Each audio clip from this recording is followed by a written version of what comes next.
Mind power ഉപയോഗിച്ചിട്ട് എങ്ങനെ കടബാധ്യതയിൽ നിന്ന് രക്ഷപ്പെടാം എന്നുള്ളതാണ് ഇന്നത്തെ വീഡിയോ. ഹായ്, ഞാൻ നിഷ, ലൈഫ് കോച്ച്. അപ്പോൾ നമ്മുടെ ഇന്നത്തെ വീഡിയോ എന്ന് വെച്ചാൽ മൈൻഡ് പവർ ഉപയോഗിച്ചിട്ട് എങ്ങനെ നമ്മൾ കടബാധ്യതയിൽ നിന്ന് രക്ഷപ്പെടാം എന്നുള്ളത്. കടം എടുക്കുന്നത് തെറ്റാണോ എന്ന് ചോദിച്ചാൽ അല്ല അല്ലേ. എല്ലാവരും കടം എടുക്കാറുണ്ട് അല്ലേ. നമ്മളിപ്പോൾ ഒരു മക്കളുടെ വിവാഹം വരുമ്പോൾ, അതുപോലെ തന്നെ വാഹനം, അതുപോലെ വീട്, അതുപോലെ നമ്മൾ വിദ്യാഭ്യാസ ലോണ്, അതുപോലെ പുതിയ ബിസിനസ് തുടങ്ങാൻ, ഇതിനെല്ലാം ലോൺ എടുക്കാറുണ്ട് അല്ലേ. കടം എടുക്കുന്നത് കൊണ്ട് തെറ്റില്ല. നമ്മൾ ആ എടുക്കുന്ന ലോൺ നമ്മൾ എന്തിനു വേണ്ടി ചിലവാക്കുന്നു എന്നുള്ളതാണ് നമ്മളെ കാര്യം അല്ലേ.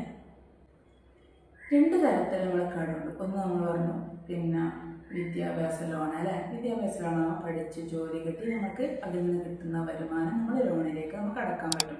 അതുപോലെ പുതിയൊരു ബിസിനസ് തുടങ്ങാനാണ് നമ്മൾ എടുക്കുന്നത്. ആ ബിസിനസ്സിൽ നിന്ന് കിട്ടുന്ന വരുമാനം നമ്മൾ ലോണിലേക്ക് നമ്മൾക്ക് അടക്കാൻ പറ്റും. ഇനി ഇതല്ലാണ്ട് വേറൊരു തരത്തിലുള്ള ലോൺ എന്ന് വെച്ചാൽ നമ്മൾ അനാവശ്യ കാര്യത്തിന് വേണ്ടി നമ്മൾ ലോൺ എടുത്ത് അങ്ങനെ കളയല്ലേ. ആവശ്യമില്ലാണ്ട് നമ്മൾ ലോൺ അനാവശ്യമില്ല, അതിൽ നിന്ന് കിട്ടുന്ന ഒരു വരുമാനം നമുക്ക് കിട്ടൂല. അപ്പോൾ അങ്ങനെയുള്ള കാര്യങ്ങൾ നമ്മൾ ഉള്ള ലോണായത്. ഒന്ന് നമ്മൾ വിദ്യാഭ്യാസ ലോണ്, അതുപോലെ പുതിയ ബിസിനസ് തുടങ്ങാൻ. പിന്നെയുള്ളതാണ് ഇത് അനാവശ്യ കാര്യങ്ങൾക്ക് വേണ്ടി എടുക്കുന്ന ലോൺ. പിന്നെയുള്ളതാണ് ക്രെഡിറ്റ് കാർഡ് എന്ന് പറയുന്നത്. ഏറ്റവും അപകടകാരിയായിട്ടുള്ള ഒന്നുള്ളത് നമ്മുടെ ക്രെഡിറ്റ് കാർഡ് എന്ന് പറയുന്നത്. ക്രെഡിറ്റ് കാർഡ് ഉപയോഗിക്കുമ്പോൾ നമ്മളിപ്പോൾ ഷോപ്പിങ്ങിനോ കാര്യങ്ങളോ എല്ലാം ഉപയോഗിക്കുമ്പോൾ എത്രയാണ് പലിശ നമ്മൾ പെട്ടെന്ന് നമ്മളത് ഓർമ്മിക്കില്ല. അപ്പോൾ ഷോപ്പിങ്ങിനും മറ്റേതിലും നമ്മൾ ഈ ക്രെഡിറ്റ് കാർഡ് ഉപയോഗിക്കുമ്പോൾ നമുക്ക് പെട്ടെന്ന് മനസ്സിലാവില്ല അത്. അപ്പോൾ ഏറ്റവും അപകടകാരിയായിട്ടുള്ള ഒന്നാണ് നമ്മൾ ഈ ക്രെഡിറ്റ് കാർഡ്. ഏറ്റവും പരമാവധി ഒഴിവാക്കാൻ പറ്റുമെങ്കിൽ നമ്മൾ ഒഴിവാക്കുക അത് ക്രെഡിറ്റ് കാർഡ്.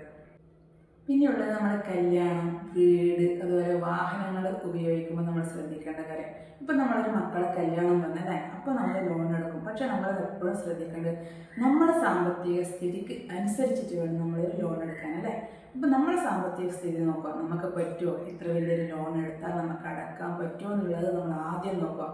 അല്ലാതെ മറ്റുള്ളവരെ കാണിക്കാൻ വേണ്ടിയിട്ട് ഒരുപാട് വലിയ ലോൺ എടുത്ത് ജീവിതകാലം മുഴുവൻ നമ്മൾ ലോൺ അടച്ചു തീർക്കേണ്ടി വരുന്ന ഒരവസ്ഥ വരും. അപ്പോൾ അങ്ങനെയുള്ളതിൽ നിന്ന് നമ്മളത് ഒഴിവാക്കും. അതുപോലെ തന്നെ വാഹനം അല്ലേ, നമുക്ക് പറ്റുന്ന രീതിയിലുള്ള ഒരു വാഹനം. നമ്മളെപ്പോഴും പറയില്ലേ കൊക്കിലൊതുങ്ങുന്നത് കൊത്താവോ എന്നുള്ളൊരു. അതുപോലെ നമുക്ക് പറ്റുന്ന നമ്മളെ സാമ്പത്തിക സ്ഥിതിക്ക് അനുസരിച്ചിട്ടുള്ള വാഹനം.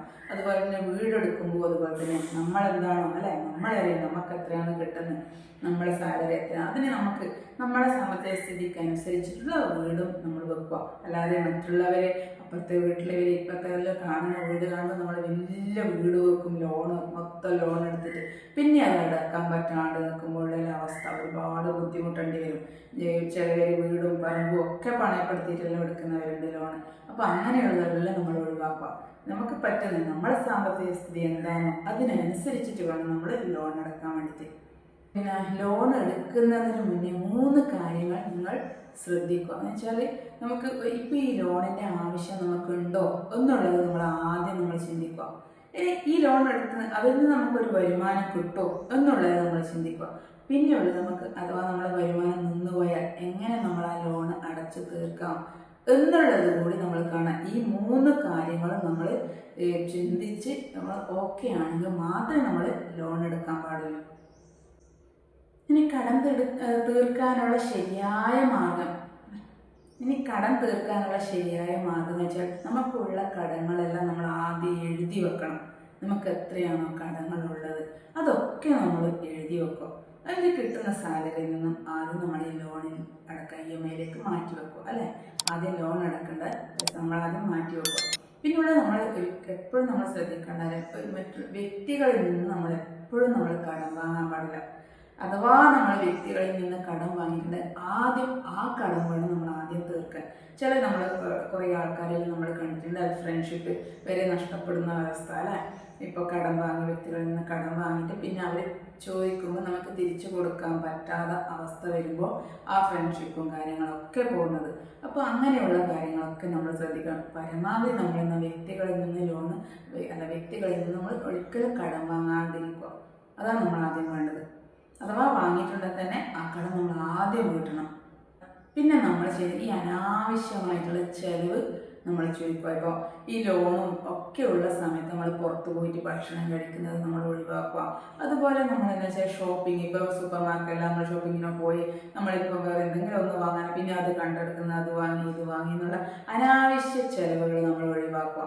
അപ്പോൾ നമ്മൾ ഈ സമയത്ത് നമുക്കിപ്പോൾ ലോണോ കാര്യമോ ഉള്ള സമയത്ത് നമ്മൾ എന്താ വെച്ചാൽ ചെലവ് ചുരുക്കാൻ ശ്രമിക്കുക. വെച്ചാൽ പൊതുവേ പുറത്ത് പോയിട്ട് പിന്നെ ഭക്ഷണം പോലെ അനാവശ്യമായിട്ട് പുറത്ത് പോയിട്ടുള്ള ഭക്ഷണം, അതുപോലെ തന്നെ നമ്മൾ അനാവശ്യമായ പിന്നെ ഷോപ്പിങ്ങിനും മൈനെല്ലാം പോയിട്ട് നമ്മൾ പൈസ പോകുന്നത്, നമ്മൾ ഈ രണ്ട് കാര്യങ്ങൾ നമ്മൾ ഏറ്റവും ഈ സമയത്ത് ഈ ലോണ് ഉള്ള സമയത്ത് നമ്മൾ ഒന്ന് ചിലവ് ചുരുക്കാൻ നോക്കുക. നമുക്ക് ലോണോ കാര്യങ്ങളൊന്നും ഇല്ലെങ്കിൽ നമ്മൾ കിടക്കങ്ങളിലൊക്കെ നമുക്ക് പുറത്ത് പോയിട്ട് ഭക്ഷണം കഴിക്കുന്നത് കുഴപ്പമില്ല. പക്ഷെ ഈ ലോണ് അല്ലെ, ലോണിനല്ലേ നമ്മൾ ആദ്യം മുൻഗണന കൊടുക്കേണ്ടത്, അതെങ്ങനെ വീട്ടാന്നുള്ളതല്ലേ നമ്മൾ ആദ്യം ചെയ്യേണ്ടത്. അപ്പോൾ ആ സമയത്ത് നമ്മൾ ഈ കാര്യങ്ങളൊക്കെ നമ്മളൊന്ന് നിയന്ത്രിച്ചാൽ കൊള്ളാം. പിന്നെയുള്ളത് നമ്മൾ വരുമാനം കൂട്ടുക അല്ലേ. നമ്മൾ ചിലവ് ചുരുക്കൽ മാത്രമല്ല, നമുക്ക് കിട്ടുന്ന വരുമാനത്തിൽ നമ്മൾക്ക് എങ്ങനെ കൂട്ടാൻ പറ്റും. അതായത് ഇപ്പോൾ ഒരു ജോലിയെ ചെയ്യുന്നുണ്ടെങ്കിൽ നമുക്ക് പാർട്ട് ടൈമായിട്ട് നമുക്ക് എന്തെങ്കിലും ജോലി ചെയ്യാൻ പറ്റുമോ അല്ലേ. അങ്ങനെ ഒക്കെ ചെയ്യുന്നുണ്ടെങ്കിൽ നമുക്ക് ആ ഒരു വരുമാനത്തിൽ നമുക്ക് ലോണിലേക്ക് അടക്കാവുന്നതാണ്. അപ്പോൾ നമ്മൾ ഉള്ള ജോലിയല്ലേ നമുക്ക് എന്ത് ചെയ്യാൻ പറ്റും, വേറൊരു വരുമാന മാർഗം നമ്മൾ കണ്ടെത്താൻ നമ്മൾ ശ്രമിക്കുക. അങ്ങനെയാണെങ്കിൽ നമുക്ക് അതിൽ നിന്ന് കിട്ടുന്ന വരുമാനം നമ്മൾ എന്ത് ചെയ്യാം, നമുക്ക് ലോണിലേക്ക് അടച്ചു തീർക്കാവുന്നതാണ്. ഇനി നമ്മൾ കടം ആദ്യം തീരേണ്ടതെന്ന് വെച്ചാൽ നമ്മുടെ മനസ്സിൽ നിന്നാണ്. നമ്മൾ എപ്പോഴും പോസിറ്റീവ് ചിന്തയോടെ ഇരിക്കുക. ഒരു കടം എടുത്ത് എന്നെക്കൊണ്ട് കടം വീട്ടാൻ പറ്റും, എനിക്ക് പറ്റും എന്നുള്ളൊരു ആ ഒരു ആത്മവിശ്വാസം നമുക്കുണ്ട്. നമ്മുടെ ഉള്ളിൽ ആ പോസിറ്റീവ് ചിന്ത വേണം നമ്മൾ ആദ്യം കൊണ്ടുവരേണ്ടത്. അതാണ് നമുക്ക് ലോൺ ഉണ്ടെങ്കിലും കടമുണ്ടെങ്കിലും, അല്ലാതെ നമ്മൾ കടമോ ലോണോ ഉണ്ടെങ്കിൽ രാത്രി പിന്നെ ഉറക്കം വരെ ഉണ്ടാവില്ല ഇതെന്നെ ചിന്തിച്ച്. പക്ഷെ അതല്ല, നമുക്ക് നമ്മളെ മനസ്സിലാദ്യം കൊണ്ടുവരും, എനിക്ക് ഈ ലോണ് ഇപ്പോൾ എടുത്താൽ എനിക്ക് വീട്ടാൻ പറ്റും എന്നുള്ളൊരു ആ ഒരു ചിന്ത, നമ്മൾ പോസിറ്റീവ് ചിന്തയോടെ നമ്മൾ ഇരിക്കണം. നമ്മളിങ്ങനെ പോസിറ്റീവായിട്ട് ചിന്തിക്കുമ്പോൾ നമ്മളെന്താ വെച്ചാൽ ശരിയായ വഴികൾ കാണും, നമ്മൾ അവസരങ്ങൾ കാണും, അതുപോലെ തന്നെ ആത്മവിശ്വാസം കൂടുകയും ചെയ്യും. അതുകൊണ്ടാണ് പറയുന്നത് എപ്പോഴും നമ്മൾ പോസിറ്റീവായിട്ട് ഇരിക്കുക, പോസിറ്റീവ് ചിന്തയോടെ നമ്മൾ ഇരിക്കണം. അപ്പോൾ ഇങ്ങനെയുള്ള കാര്യങ്ങളൊക്കെ നമ്മൾ ശ്രദ്ധിച്ചു കഴിഞ്ഞാൽ നമുക്ക് ഒരു അല്ലേ നമ്മളെ ഈ കടബാധയിൽ നമുക്ക് രക്ഷപ്പെടാം. ശരിയായ ചിന്തയും കൃത്യമായ പ്ലാനിങ്ങും ഉണ്ടെങ്കിൽ നമുക്ക് ഏത് വലിയ കടബാധയിൽ നിന്നും നമുക്ക് രക്ഷ നേടാൻ പറ്റും. അപ്പോൾ ഈ വീഡിയോ നിങ്ങൾക്ക് ഇഷ്ടപ്പെട്ടിട്ടുണ്ടെങ്കിൽ സബ്സ്ക്രൈബ് ചെയ്യുക, അതുപോലെ ഷെയർ ചെയ്യുക, ലൈക്ക് ചെയ്യുക, നല്ല കമൻറ്റ് ചെയ്യുക. എൻ്റെ വാട്സപ്പ് ഗ്രൂപ്പിൻ്റെ ലിങ്ക് എൻ്റെ താഴെ ഡിസ്ക്രിപ്ഷനിൽ കൊടുത്തിട്ടുണ്ട്. അതുപോലെ തന്നെ പിന്നെ എൻ്റെ പേഴ്സണൽ സെഷൻ അവൈലബിൾ ആണ്. നിങ്ങൾക്ക് ഏത് മേഖലയിലാണോ, പിന്നെ ഹെൽത്തിലാണോ, അല്ലെങ്കിൽ റിലേഷൻഷിപ്പിലാണോ, കരിയറിലാണോ, മണിയിലാണോ, ഹാപ്പിനെസ്, നിങ്ങൾക്ക് ഏത് ഏരിയയിലാണ് നിങ്ങൾക്ക് ബുദ്ധിമുട്ടെങ്കിൽ നിങ്ങൾക്ക് ഒരു പേഴ്സണൽ സെഷൻ എടുക്കാവുന്നതാണ്. അതുപോലെ തന്നെ എൻ്റെ group coaching class second batch ഇപ്പം നടന്നുകൊണ്ടിരിക്കുക. അങ്ങനെ തേർഡ് ബാച്ച് മാർച്ചിലുള്ളത്. അതിൽ മാർച്ചിലേക്ക് പങ്കെടുക്കാൻ വേണ്ടി നിങ്ങൾക്ക് വേണമെങ്കിൽ ഇപ്പോഴേ ബുക്ക് ചെയ്യാവുന്നതാണ്. ഈ 2 ക്ലാസ്സിലേക്ക് പങ്കെടുക്കാൻ വേണ്ടിയിട്ട് താഴെ കാണുന്ന നമ്പറിലേക്ക് കോൺടാക്ട് ചെയ്താൽ മതി.